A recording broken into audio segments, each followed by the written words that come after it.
Saudara dan saudari yang dikasihi Tuhan, kita berjumpa dalam acara Mendekat Kasih Tuhan, bersumber pada 1001 renungan inspiratif karya Romo Frans Sales SCY, dan sebagai renungan singkat bagi saudara dan saudari yang sedang menderita sakit, baik yang dirawat di rumah sakit maupun di rumah sendiri, dirawat bersama keluarga. Dengan saya, Romo Valentinus Tejantara SCY dari komunitas SCY Laverna Pringsewu, Lampung. Pada hari ini kita ingin merenungkan tema cacat bukanlah halangan untuk maju. Sering orang begitu merasa kasihan terhadap orang-orang cacat. Mereka merasa bahwa orang-orang cacat tidak bisa berbuat apa-apa. Pandangan ini tidak benar. Orang-orang cacat pun memiliki kemampuan-kemampuan spektakuler yang sangat luar biasa. Rahmita Harahap adalah anak keempat dari 6 bersaudara, anak Ali Harahap dan Mas Niarti Siregar. Fisik ayah dan ibunya sempurna, tetapi 4 di antara anak mereka termasuk Mita cacat pendengaran. Saat kecil Mita tidak menyadari cacatnya. Ia baru tahu saat duduk di bangku SD. Tetapi hal itu tidak membuatnya minder. Ia bersekolah di SD Fransiskus Bukit Tinggi, Sumatera Barat. Awalnya semua berjalan lancar, tetapi di kelas 4 ia tidak naik kelas karena gangguan pendengaran yang dialaminya. Sejak itu Mita memakai alat bantu dengar dan sekolah di SLB. Juga setelah keluarga mereka pindah ke Surabaya, ia kembali sekolah di SLB Karya Mulia.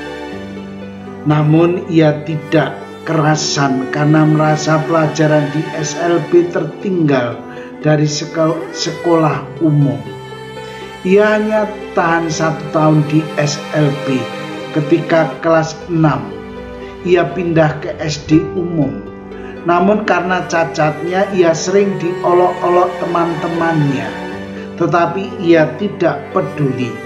Selain itu, karena menyadari cacat pendengaran, ia memilih duduk di depan. Namun karena posturnya yang tinggi, ia menghalangi anak-anak yang duduk di belakangnya. Hal itu membuat teman-temannya kesal. Tetapi ia pura-pura tidak tahu.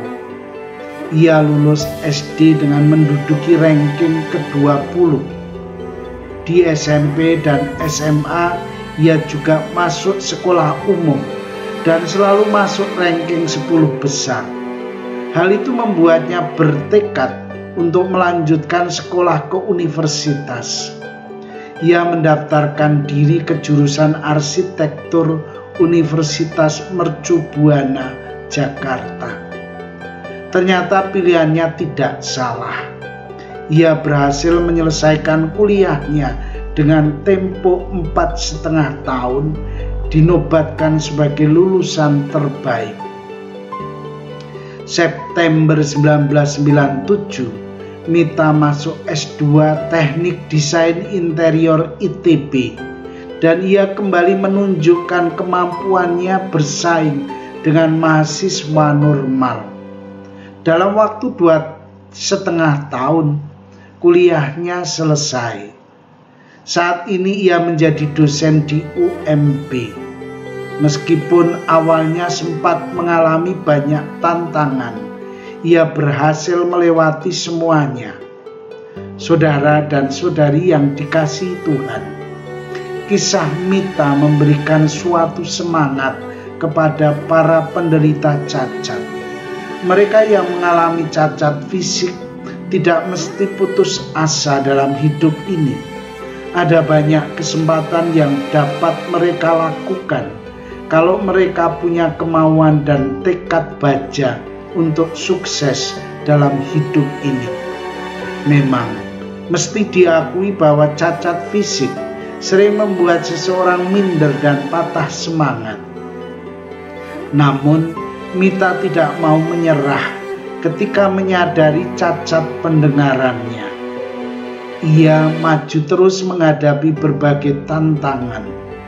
Ia membuktikan bahwa ia tidak kalah dengan orang yang normal. Cacat tidak perlu menghalangi prestasi seseorang. Sebagai orang beriman, kita mesti sadar bahwa hidup kita selalu berada dalam naungan Tuhan. Dia akan membantu kita dengan memberikan kekuatannya.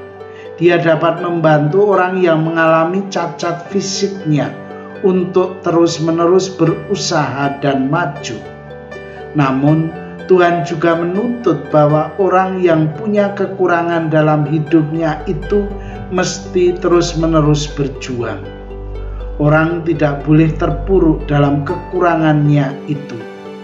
Kekurangan yang ada dalam diri kita mesti menjadi pemacu semangat untuk berusaha meraih sukses dalam hidup kita. Mari kita singkirkan semua penghalang dalam diri kita. Kita terus memiliki semangat untuk tetap maju dan berkembang dalam hidup ini. Saudara dan saudari terkasih, marilah mengakhiri renungan singkat kita dengan menyatukan iman, harapan, dan kasih kita kepada Tuhan. Akhirnya, berkat dan doaku selalu menyertai Anda yang sedang sakit. Semoga Tuhan memberi kesembuhan, kekuatan, dan ketabahan dalam memanggul salib ini dan diberi semangat serta kesegaran. Doa dan berkatku selalu menyertai Anda. Sampai bertemu dalam renungan selanjutnya.